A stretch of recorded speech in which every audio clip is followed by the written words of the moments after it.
Welcome to Toro Knows Cars, where cars, culture, and real talk meets. I am your host, Angel Toro, the Raging Bull of Low Prices.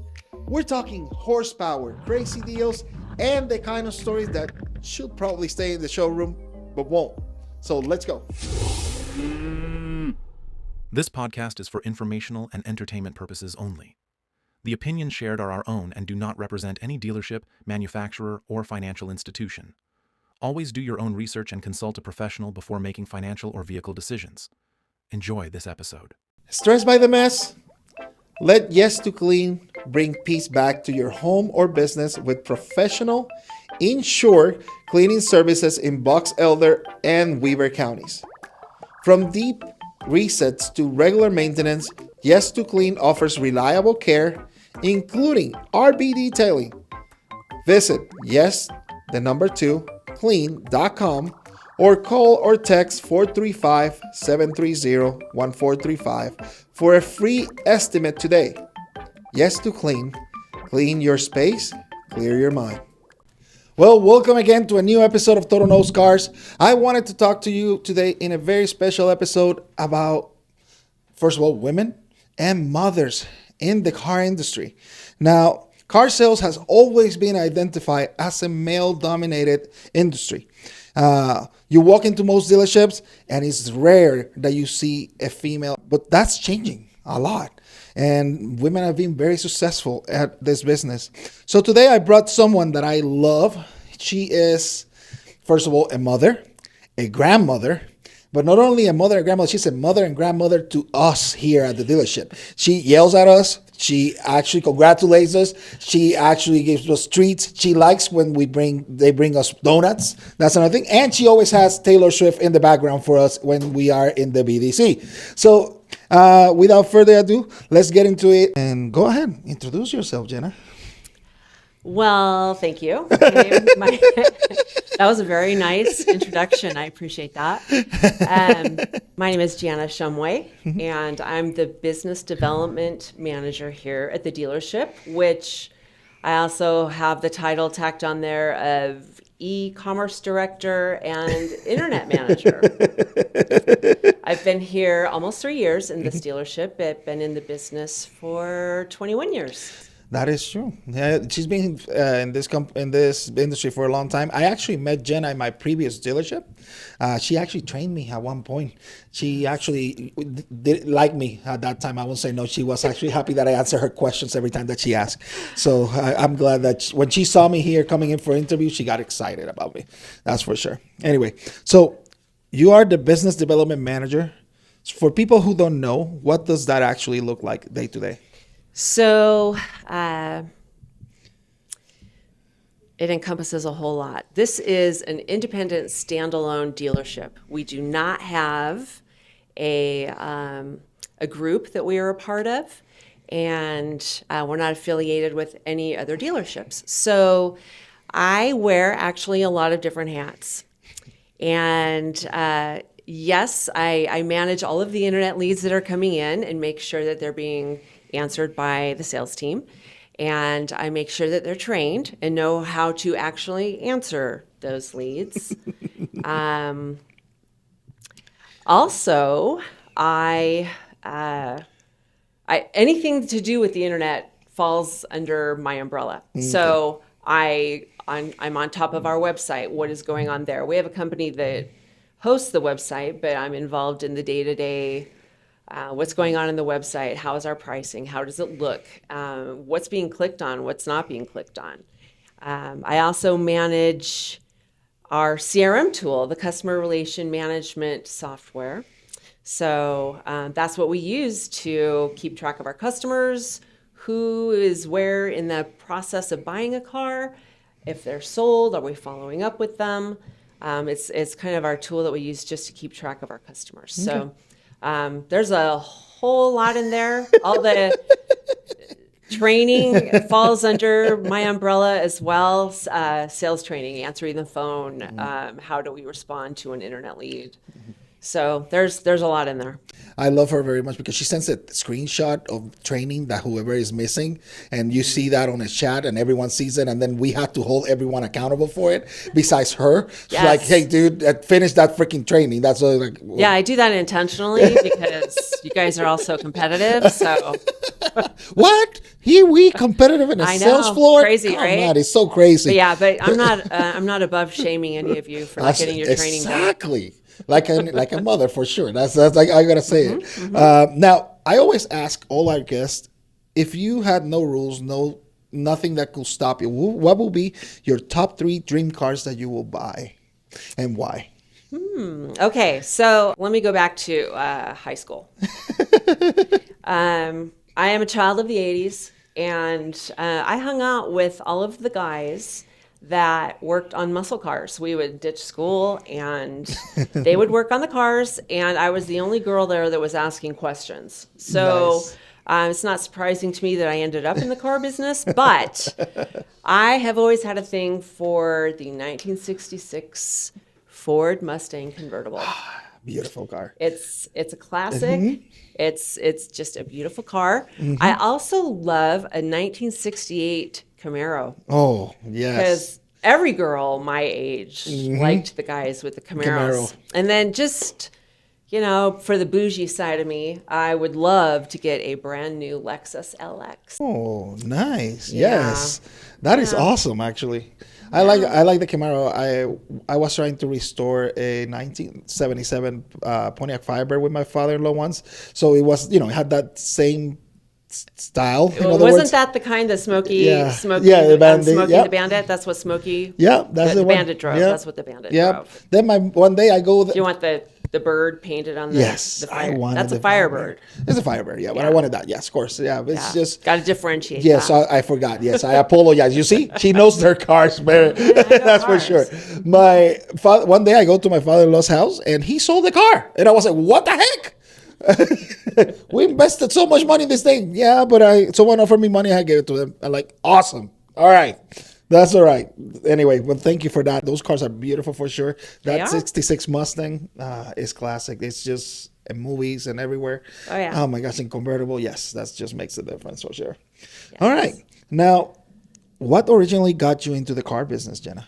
I had been through the years been like a receptionist, executive assistant. I eventually got into the telecom business, and that's where I learned that I loved the technical side of things. And but I was business to business sales, which is where I learned that I actually did not enjoy sales. However, I kept getting laid off. Okay. And I had a girlfriend who was a service advisor at a Honda dealership, not this one. And she said, I couldn't help but notice, but you're unemployed. I'm like, yeah. She said, well, give me your resume. I'll give it to our general manager. And I'm sure that we can find something for you. And I said, okay, that's fine. So he called me in. He took a look at my resume and he said, yeah, have you decided what you're going to be when you grow up yet? And I said, obviously, based on my resume, it doesn't look that way, does it? And he said, well, I have a job as a customer relations manager that I think that you would be really good at. So I took the job and decided that I liked being in the car business. It was fun. But the biggest thing that he asked of me, he said, we're installing this new software. It's called Dealer Socket. We're installing it. It's how they keep track of what cars they're selling.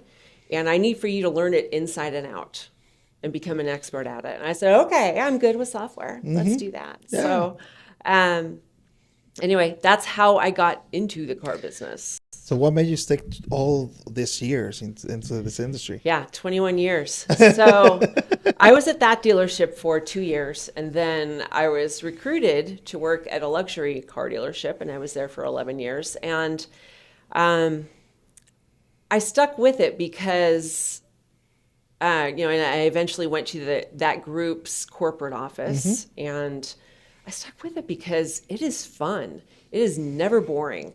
there are so many changes, and I've been in this business long enough to see a lot of changes, and it's never been boring. And I've always been able to make enough money to support myself, and obviously that's important. But it was fun, and the people that I've gotten to know along the way have 100% made it worth it.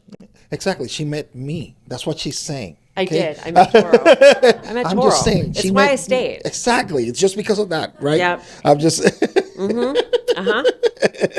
You see how sarcasm come out of there. Anyway.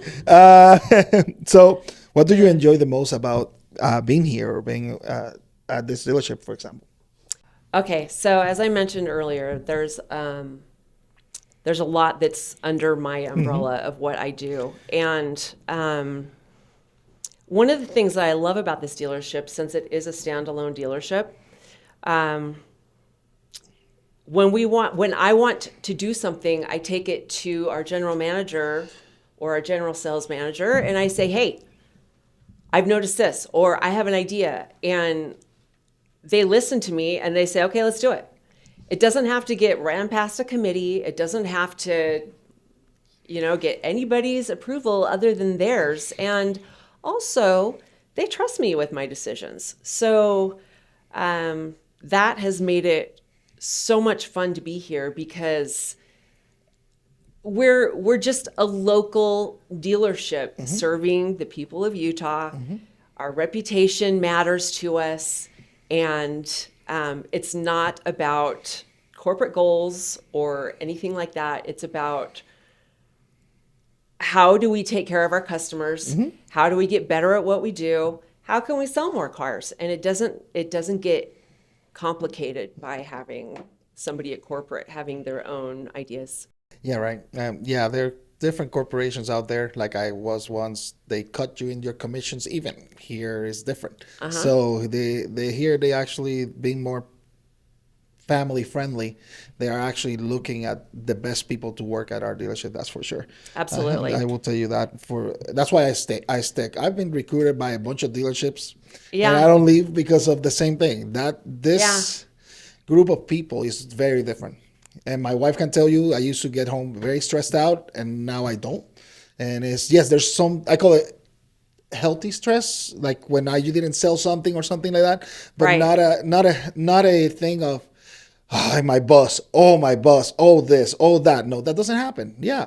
If I need to vent, I can sit down with her. I have done it before. And she's also a psychiatrist, even though that she doesn't have actually a diploma on it. That's for sure. It's true. It's true. The other fun part of my job is I get to work with all of our vendors as well. So, anybody who's providing our website, or the companies that send us leads, all of those companies out there that you can go on their website and look at cars, it's because we've placed it there, and I get to work with them as well. And it makes it so much more fun. And with the technology that we have now, like for instance, Google Analytics, I love getting in there and seeing, who's been clicking on things and where did these people come from, and how can we leverage that so that we can be seen by more people, and how can we do better? So that's a really fun part of my job. I love it. Thank you for doing that too, because that helps us over here to get more leads. All right. So you've seen this industry over time. What has it been like being a woman in it? Yes. Okay. So in the beginning, there were some very old school car guys that when I stepped in and started saying, "Hey, let's do this and let's fix that, and we have a problem here, and I need for you to be doing this," they fought me. And I eventually came to the conclusion, it's not because I'm new, it's because I'm a woman. And that was a very interesting thing to come to understand. It's been really rare that I've run into that. Okay. It's been super rare, but there have been some older guys that in the beginning, it's been 21 years, we've evolved, and I don't remember the last time I run into that issue of you're a woman. I don't want a thing to do with whatever it is you're asking me to do. Or at least that I felt that way. So it's been very interesting because obviously it is a male dominated industry, and I've definitely had to have a thick skin.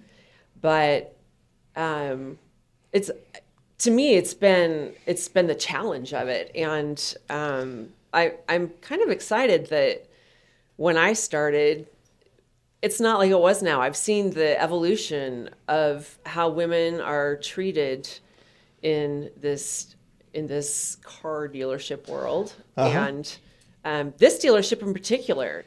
There's not only me in a managerial position, but we have a female service manager. That is super rare, and also our controller here running the whole accounting department is a woman. That's also not very standard in the car business. The entire department in accounting is a female, let's be honest. Yeah, if you think about it, it's just, and they did an amazing job. Without them, we wouldn't get paid. It's true.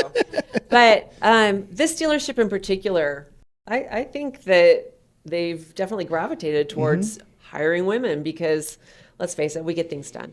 Yes, they do. You guys can multitask. We can. Our brains don't work that way. I have tried. That doesn't happen, especially with my ADHD. Yeah, that doesn't happen either. Yeah. Now, so did you feel early on that you had to prove yourself? Yes, I did, actually. And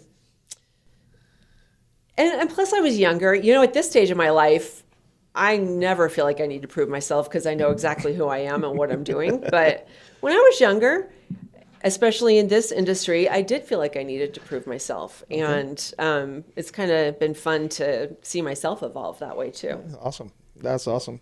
So, like a mother, a grandma, everything, how do you manage that time and be there for your family with this work? I've been extremely fortunate that the jobs that I've had were pretty much, 8:30 to 5 o'clock. So I have always been able to, and also not working on the weekends. So it's been easy for me to manage that. I've watched a lot of single moms who are sales, and they definitely have had to do a lot of juggling with childcare, and it's an added element of difficulty for them. But I've actually not run into that. So okay, that's good. Yeah. That's good. That's awesome. And also, she knows the industry, so she can get discounts for her grandkids when they have a That's car, right. and her That's right. kids. Yes, that's for my sure. My kids and my I have one grandson that's old enough to buy a car, and he bought a car from us. Yes, she takes care of that too. That's for sure. And anyway, so when you started to now, how much has the industry actually changed for you?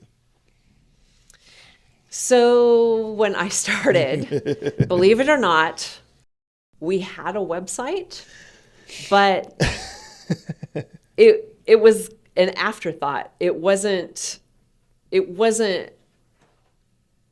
how we sold cars the way it is now.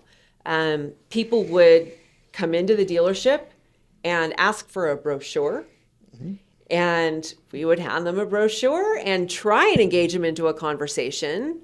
But it's not like it is now where the consumer can go online and find all the information they want about any given car. You can find out pricing. You can find out just about anything you want about any given car. So when I started, we didn't have that. And as it is now, customers in a lot of cases have more knowledge about a car than some of our salespeople occasionally. Yes. When you get a new salesperson, you get somebody walking in here who's done a lot of research on a car, chances are they might know more than the salesperson does. Oh, yes. I had that chance actually once. This guy wanted to look at a Tesla, and I thought I knew a lot about Teslas. That guy knew everything you can imagine. How the entire two engines work, how much power gets in each one of them. And I was like, okay, then, this is the car. Let me push this button for you. Exactly. This is how. Yeah. This one opens the this sunroof. He knew every single thing Yeah. that was about that car, and it was amazing. Again, he ended up buying the car because he knew what it was. But again, it's interesting that sometimes the customers are coming very well prepared.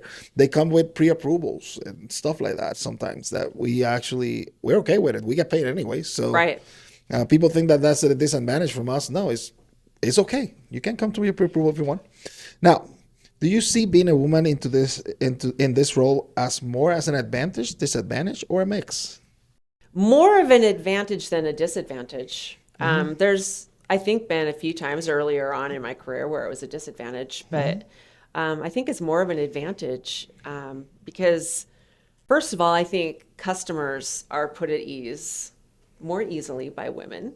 We have a calming effect where we're empathetic, we're sympathetic, we're, I think, more calming in a lot of instances.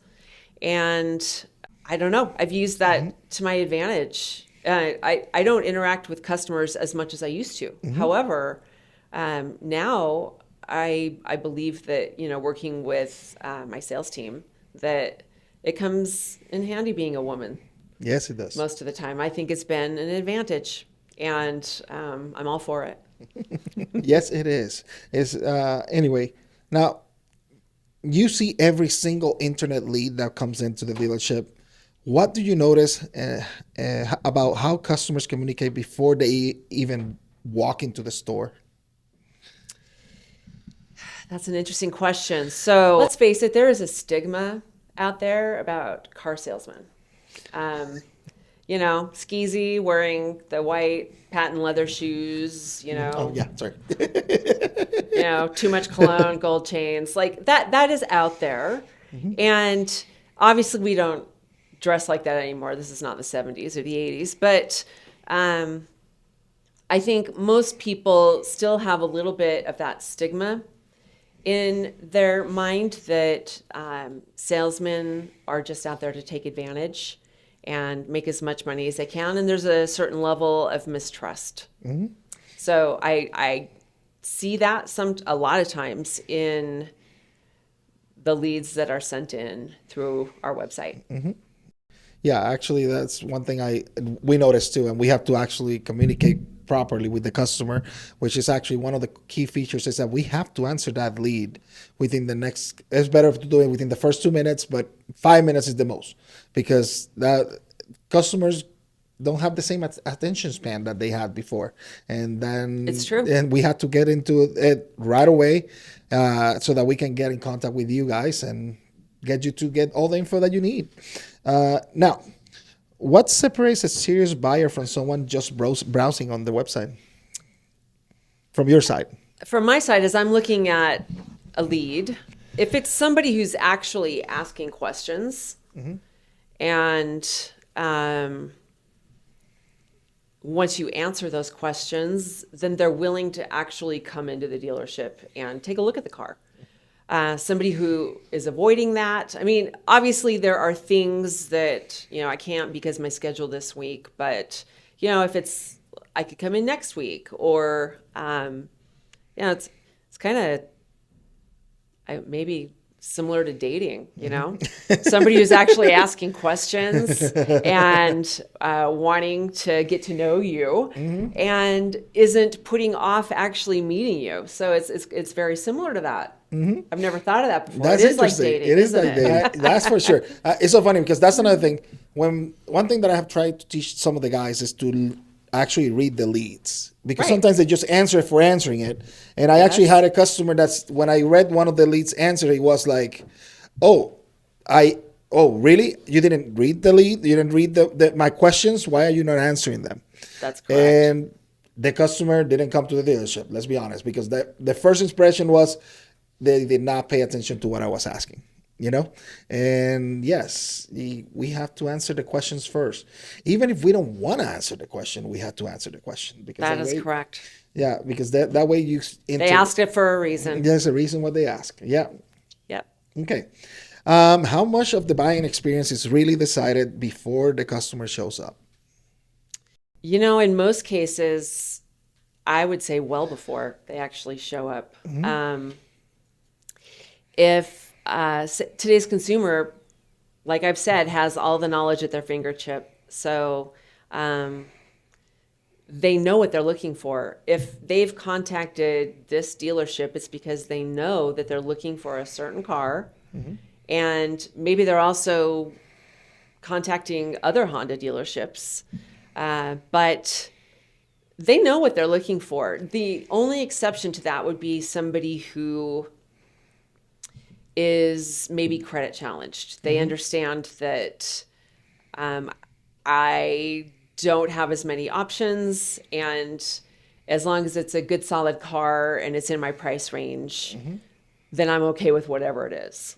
But that's really the only exception. Most people know exactly what they want. Okay, that's for sure. And have you had any moments where, the way we handle someone online completely changed, whether they come in or not, that you remember? Oh, absolutely. I mean, yes. So like you said before, if we're not answering their questions, or sometimes you can just tell that somebody is not vibing with with how the salesperson is answering the questions.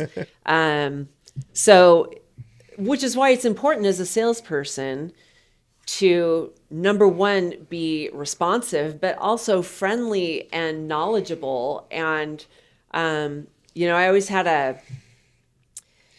a boss from a long time ago who said, it's like you're putting deposits in the bank with these customers. You're making deposits, you're answering their questions, you're earning their trust, you're being friendly, you're being inquisitive. You have to make those deposits before you can actually make a withdrawal, which is asking them to come into the dealership. So that's always stuck with me, and I believe that it's 100% true. So if you're not making those deposits, if you're not giving somebody what they're looking for, a reason to trust you, then it makes no sense to ask somebody to actually come into the dealership and test drive a car. Yeah, true. And I think that many things in life are like that. Everyone wants to get something in return and make sure that they're listened. That could be actually one thing that you do in return, because people don't listen. They could be something that they need a conversation with someone, just like that. So yeah, we have to actually put ourselves into their shoes and understand that sometimes they're driving for hours to get to your dealership. Yes. And if you don't answer those questions, they will not come because they will say, why will I risk 2 hours of my life to go there for another 2 or 3 hours to find a car? And if they're not paying attention right now that I'm asking. So that's for sure. Yes. All right. Now, be honest. Are women stronger in certain areas in this business? Absolutely. Yes, they are. Yes, they are. Yes, they are. Well, and I think I've listed a lot of those reasons. Yes, you have. We are easier to talk to relate with. We're more empathetic. Yeah. I don't think in a lot of cases we're as aggressive. We come at things a little bit differently. Yep. Yep. So, yes. Yep. Yeah, I actually seen people. It's so interesting. Some of the girls that I had to ask help to close a deal, and the moment they sit down, they actually, oh yeah, this is Toro told me that you needed to know a little bit more about this, and they ended up stop the negotiation process and signing, even though that she said exactly the same thing I said, and I'm okay. Yes. Hey, I'm okay. Just close it. That's all right. Just do it. And it's just. At the luxury dealership that I worked at, we had a female salesperson there who had been with that dealership. Oh, at that point, it was like 15, 20 years. She had been there a very long time. She had a very good reputation in the community. And she was very interesting to watch because she was not salesy. She was conversational. She would, how are your grandkids? Last time we talked, you were going to your grandson's soccer game. How did that go? And she would remember details about them. And it was so important that she was doing that. And she connected with them. And so as a result, she had nothing but repeat and referral business because people just connected with her so much. And that's how she was. And she would never, ever have to get into any kind of a negotiation with customers. She would go into the sales manager and say, this is my customer. I've known them for years. And she'd get it all written out, and she'd walk into them and say, I took really good care of you on this. And they'd say, okay. And they'd sign it. It was really fun to watch. And she was not lying. She actually did. She took very good care of them. It's just, a lot easier when it's like that, for sure. And then again, and that one, I read one time in a book about what's the difference between billionaires and people that think that they're millionaires. Is that it's actually remembering those things from people, from the in their case in the book, they were saying even the person that cleans the place, they knew their name and they will say hi to them. And that was the difference. And things like that, when you remember those little things, is very important. One thing I have done myself, I don't know if I've noticed when I put notes in the system, I put actually those things, the name of all the kids if they were here, the name of the spouse, everything, what they're having a baby, not having a baby, anything that I can get most information it is, I have that information in the system. So that way I can ask. And when I see them again, oh, how's your baby? How's your thing?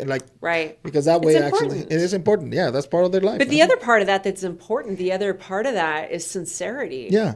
Because people can pick up on whether you're being sincere or not. Of course they are. People, everyone knows, that's for sure. But it's interesting, their faces when you remember those things, smaller things. Absolutely. Oh, yeah, see, I saw that. Yep. I remember one customer coming in one day, and it was like 5 days before her birthday.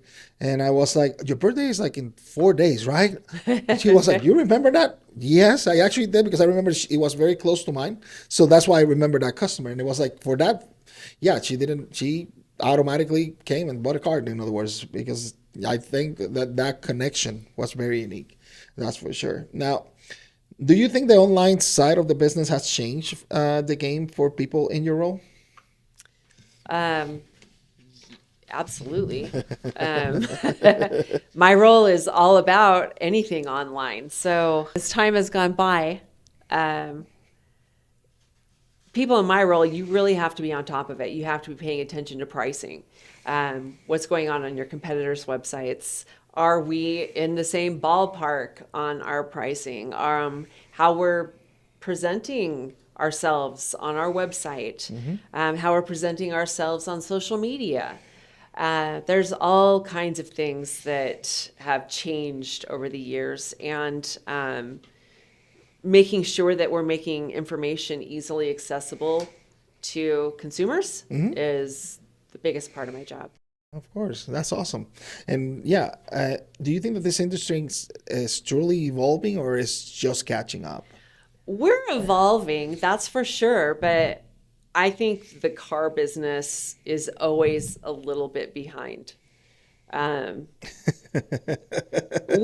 not on the cutting edge, so we take our cues from other businesses. Yep. I mean, it'd be great if we could catch up and we were the ones that were cutting edge, but it just hasn't been that way. But we're absolutely evolving. That's awesome.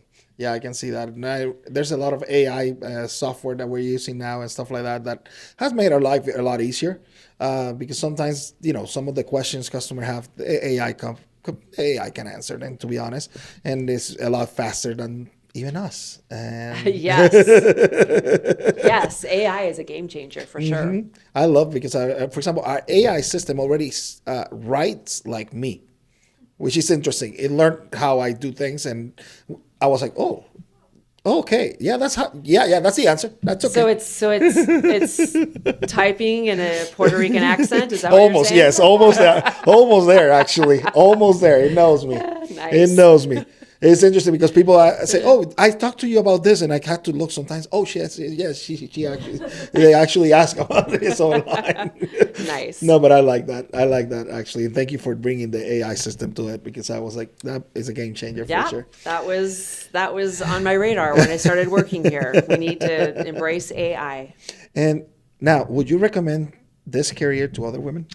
Yes, 100%. There's not enough women in this business, and it's a viable career. And frankly, you don't have to have a college degree to work at a car dealership. There's a lot of industries where you have to have a college degree, and this is not one of them. And you can make good money to support yourself. You just have to get out there and be brave enough to get into this male-dominated industry, and it's actually a lot of fun. Yeah, we're fun, that's for sure. Yeah. And we treat our girls like princesses. I'm going to be, at least on this dealership right now. They are actually our babies, in other words. Yeah. Anyway, now, like I said before, this woman is a Taylor Swift fan. If for any reason Taylor Swift is listening to this woman has you here 24/7 anywhere. I still remember when I started at this dealership, I was sitting actually next to her, and getting to listen every single day to Taylor Swift. I actually didn't get tired of it. People were saying, "Oh." Sometimes they were like, "Oh, it really." She's more diverse than you think she is. Yes, she is.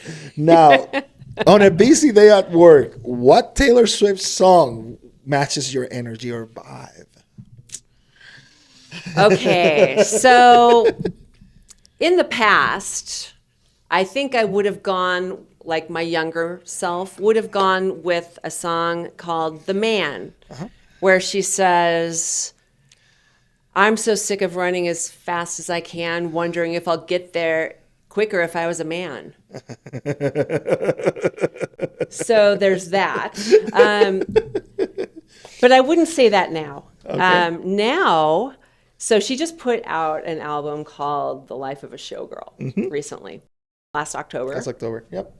And yay for you for knowing it was October. Wow. Snaps for Toro. Yay. Okay. That's me. So there was a song on there called Father Figure, where it talks about her being young in the industry and having people who mentored her, and then as she gets older, she becomes the mentor, and she's helping people. And she also took back a lot of her power by buying her own masters. That's a whole other story. I won't get into that. Any Swiftie can get into that with you. But there's Toro can attest to this. I have a whiteboard in my office, and there's a quote from the song Father Figure that I've written on my whiteboard, and it says, "Just step into my office, I'll dry your tears with my sleeve."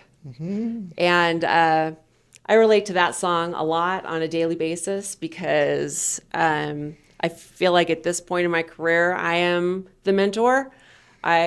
I started out, it's been 21 years, and there's still a lot for me to learn, obviously, but I feel like I'm in a place now of being the mentor and helping people, and I do get people coming in my office, and I need to dry their tears with my sleeve, because sometimes they're overly dramatic, just like Taylor Swift. But there is another song called Ready for It, which is kind of a hard-hitting, upbeat song, and that's my get pumped up song. Okay. So there you go. I gave you 3 Taylor Swift songs. I can see that. That's like Cars. That's true like Swiftie. Yes, she's definitely a true Swiftie. That's no doubt. Yeah, she has taken time off to go to the concert. Let's put it that way. I did. I went to the Eras tour, and it was the best day of my life. I'm not gonna lie. Come on, I thought it was when you met me. Now you see, now I take it personal. Taylor, she loves you more than me. That's okay. I do. I've never met Taylor, and I just adore Taylor. So one thing that we do at this podcast is we go behind the scenes of everything, and I want to show the people exactly that, what happens in the background of things. So what's one thing about your job that generally surprises people? People are always shocked that I'm in the position I'm in, and I've actually never sold a car. But it's true, and I came at this job from a different angle than most people who have this position. Most people start out by selling cars, then at some point maybe they would move into being the internet manager. And I came at it differently. I have always been more on the customer service side of things, and I just happen to be really good at all the software and the technical part of it. I've gotten involved in all the marketing and advertising. I know what's going on our website. So I didn't come at it from that direction. And in fact, my boss was telling me, a salesperson who used to work here, who shall remain nameless, but he was having a conversation with this boss, and the boss was trying to mentor this person and said, so career path for you, like what job in this dealership would you like to have that you could see yourself moving into? And this person said, oh, I want Jana's job. And he said, why? Why do you want Jana's job? And he said, well, she just messes around on the internet all day and listens to Taylor Swift. And I started laughing because that's when my boss told me this. I'm like, okay, I do listen to Taylor Swift, but it's because I'm a child of the 80s. I can do my homework while listening to Van Halen. So I can do my job while listening to Taylor Swift. So yes, there's a lot more to my job. And when it was explained to this person what I actually do, he was like, yeah, no, I don't want that job. Exactly. What's harder than people think about managing internet leads? I think one of the hardest parts of managing internet leads is actually getting people to respond. A lot of people, for whatever reason, submit leads and never respond. And I know that there's a lot of reasons. Maybe they're just really just barely starting the process of doing some research, and they really don't want to talk to somebody yet. But they had to submit some information in order for us to maybe give them a price on their trade or something like that. So I think one of the hardest parts is getting people to respond. That's interesting. But you know what's funny? It's true. It's sometimes there's people that just doing that early stages of it. But one thing I only been consistent with the internet leads is actually following up, and up to 90 days. I do that for 90 days straight. Yes. You don't know how many times have been that someone comes in that I have never talked to, but I have kept calling, leaving messages, and they come in and they say, hey, I came to see you. I'm like, and I don't know who these people are. And then you look at the lead. I talked to them or tried to talk to them 90 days. They were just doing research, but they came to see me because I kept on it, and I will say this. I take every, in my case, I hope that you know that, but I'll take every lead seriously, even if they say that. The only time they say, don't call me anymore, that's the only time I cancel them. But anyway. Yeah, he's not actually just saying that because I could yell at him for, not saying that. Exactly. But he does actually care. Yeah. So there's that. Yeah. Thank you, Diana. Thank you. That's for sure. All right. So what's something customers don't realize about online car shopping, would you say? I don't think that most people understand that when you're online shopping for a car, and maybe you do submit a lead here and a lead there and a lead over here, that you can actually get a better price in the dealership versus asking for a price online. Because here's why.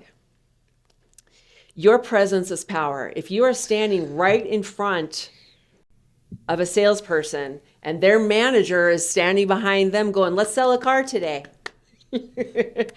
Sorry. You are in front of them. They want to sell you a car. They want to sell a car for the day. So that is so much more powerful for you instead of messaging back and forth and saying, give me your very best price.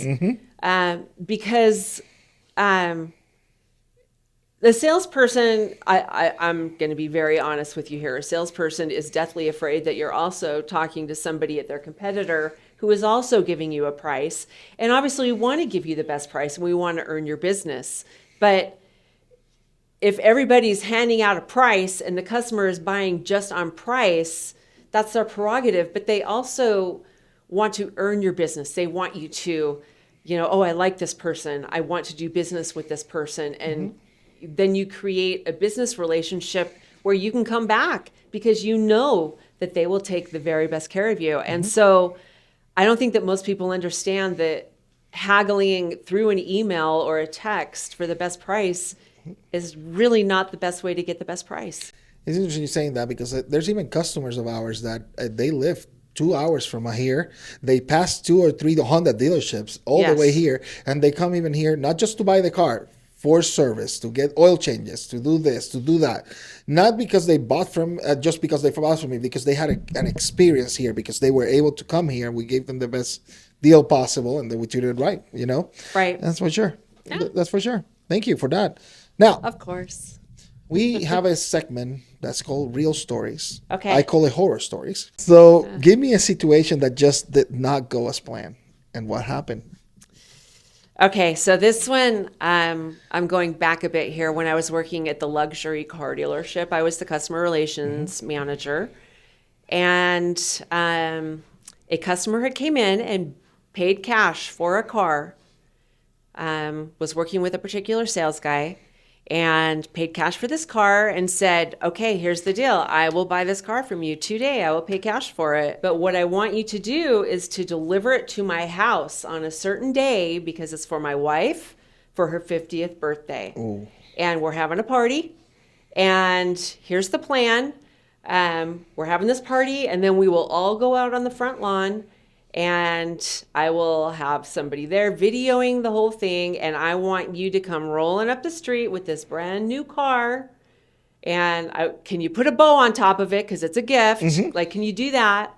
And I want you to come rolling up, and this is my gift to my wife for her 50th birthday.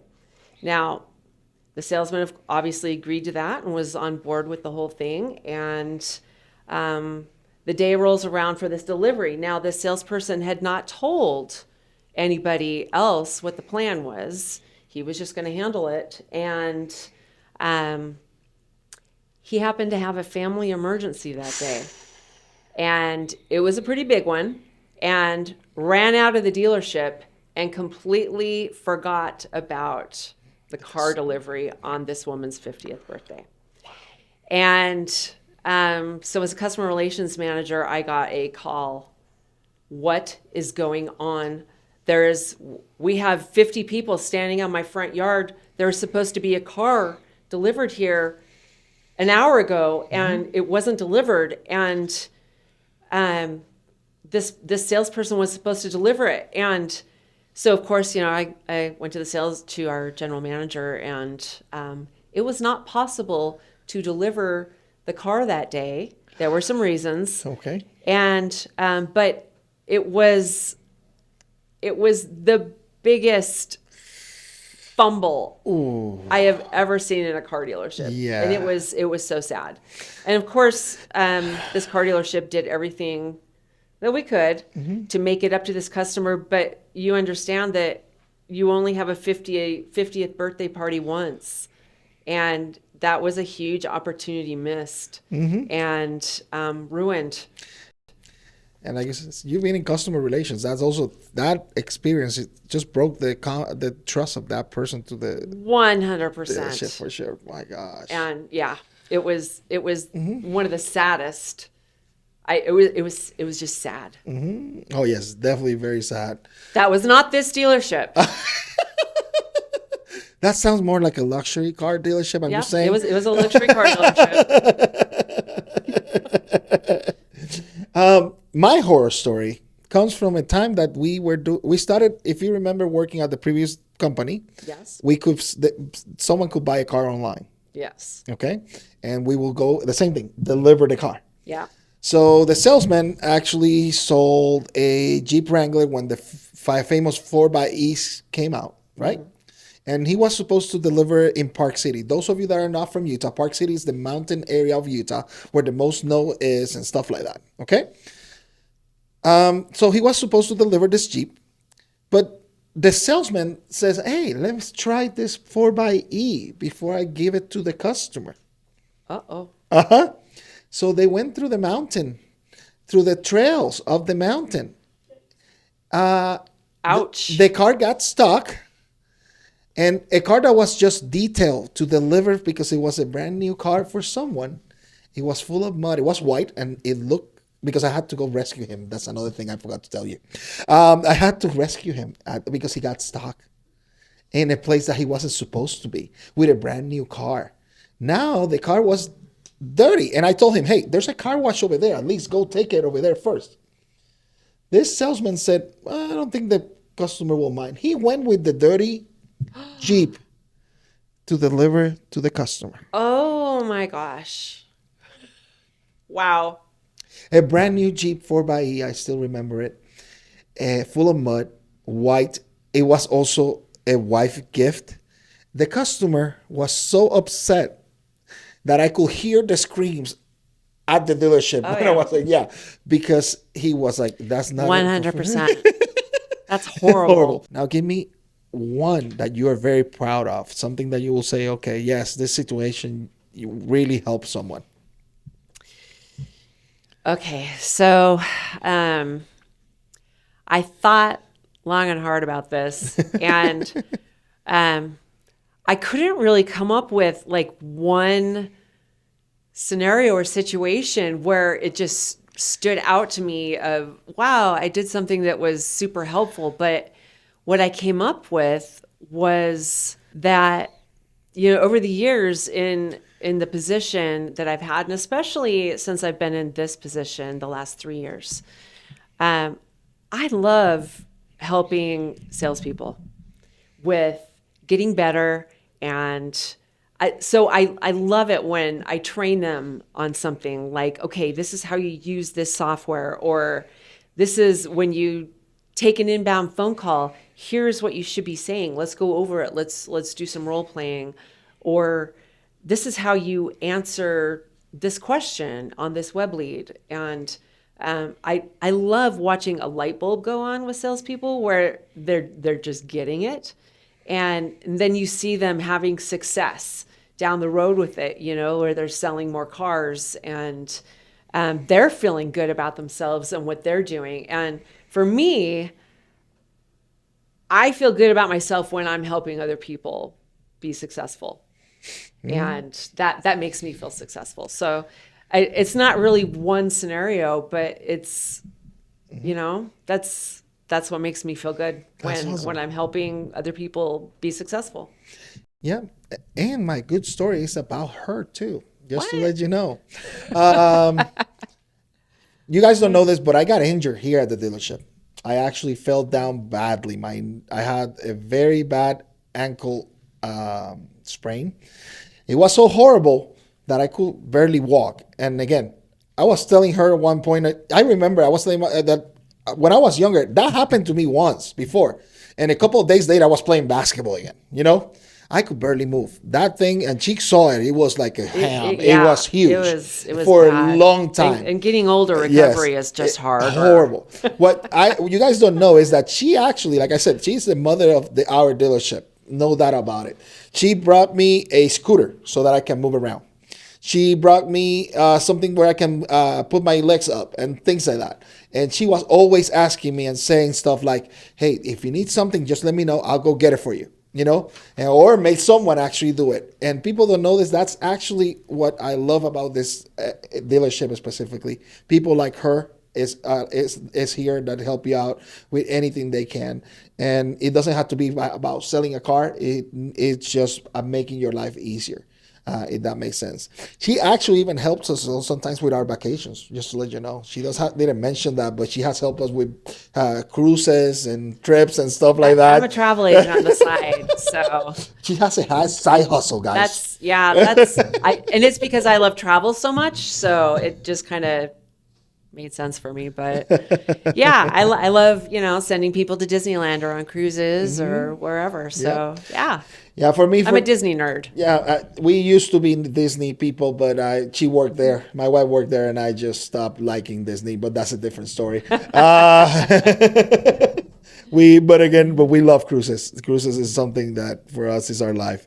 Anyway, for women thinking about getting into the car business, what would you tell them? I would tell them to go for it and be bold. And there's not really one path. You could start in sales, or you could start as the receptionist, or move into accounting. Yeah. Hey, Kaisa, right? Yeah, right, Kaisa. Hey. Kaisa is doing all of our social media, and she's dipping into all these other things. But she started as a receptionist, and she's been working hard at that. And we have people who start out over in the service BDC, and now they are service advisors, or there's all kinds of paths here, and that's what's really cool about it. And I'd say if you have any interest in cars whatsoever, it's a great place to be. Yeah, right? Yeah, go for it. Be bold. And what's something you wish you knew when you first started? When I first started, I was younger. I mean, I wasn't really young, but I was younger, and I was kind of timid about it. I just figured, other people in the room are smarter than me. They know more about cars than me. They know more about technical things than me. And I didn't know back then that, go ahead, ask questions, be assertive. I wish I would have done that. And I did not understand that there was power in being a woman in a car dealership. I didn't get it. But I wish I would have known that when I first started. Nice. Now, for customers, what's the best way to approach buying a car online? I would say do your research. And there's a lot of information out there. Send in your inquiries and ask questions. Ask all the questions. And if you get a salesperson who is answering your questions, give that person your time. Give them the opportunity to earn your business, because if they are actually doing what they're supposed to be doing, they deserve the opportunity to win your business. That's my advice. Thank you. And what's a mistake you see people make all the time? So I'm going to go back to your presence as power. Haggling back and forth online is not the way to do it. Show up in the dealership. Right. Well, Jana, we appreciate you coming in. It's my pleasure. Your experience and perspective in the industry is very unique and something that people don't hear enough. That's for sure. So thanks for sharing your story and giving us the behind the scenes of our dealership and the scenes of what to do. Okay. Yeah. So happy Mother's Day. Thank you for being our mother here today also. Of course. And happy Mother's Day to all the mothers in our lives. Yes, happy Mother's Day, moms. The wives, the ones that work in the behind scenes, everything. And the future moms, even dog moms, I will say actually happy Mother's Day. The ones who are mothering other people. Yes, yes, those that are mothering other people. Yes, we love you. You are very special. But first, one person I want to is my mom. She's in a very new position in life right now. And Ma, Gloria, tú eres la mejor. Yo soy lo que soy gracias a ti. So I love you. Te amo, mami. So again, happy Mother's Day, and thank you for coming. Thank you. Thanks for inviting me.